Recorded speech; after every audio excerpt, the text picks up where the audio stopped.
People seem to see probationary review or confirmation exams as a make or break moment of the early years of the PhD journey. And many students find this process challenging. Is it going to be a pass or a fail? Do I have to do this all over again and all that? So those questions are always popping up. Or the question of, am I doing the right thing? As you just said now, how do you manage that doubt? So I would ask you then, what are the most common challenges that people face, that you think people face?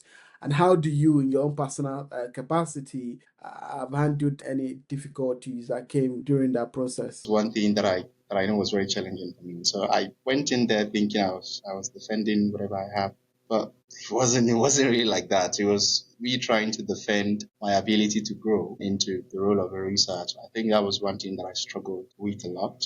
So nothing that I could remember that I struggled with was, I think, writing my report was like writing my pulling teeth, except the teeth were my ideas, and I was a dentist and the patient.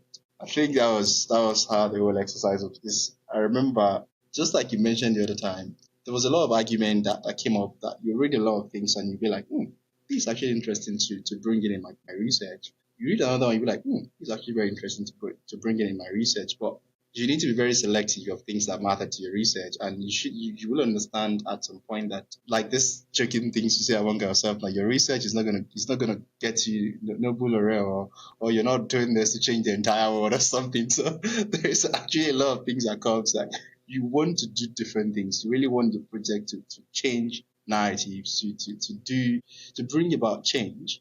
There is that ideological cloud kind of view. There's an ideological bubble that surrounds your mind and daydreaming about using your research to change the entire trajectory of everybody in Nigeria. When at what point did you have to flesh out the first proposal you submitted for a PhD application, and how is the transformation of that initial proposal? How does it morph into something you could submit as a report? What are the things you have to do? Say, do you have to change your topic, or do you have to rewrite a section of your methodology? Do you have to rethink your methodology or your literature review? So can you just take me through that moment or process of you developing a proposal you can submit or that's ready for assessment? Yeah. Well, I think there's this common saying that every PhD student have this nightmare of change of topic. I think yeah. So mine wasn't really a change of topic, but it's a change of argument, kind of, because my scholarship actually funded 1 year Masters of Research and PhD. So that 1 year Masters of Research actually gave me the opportunity to explore different things and to fine tune my interest. And I try out different things during my Masters of Research, because my supervisor gave me that free will to try out different things. My PhD proposal, because there was a proposal I submitted, it was still around access and participation.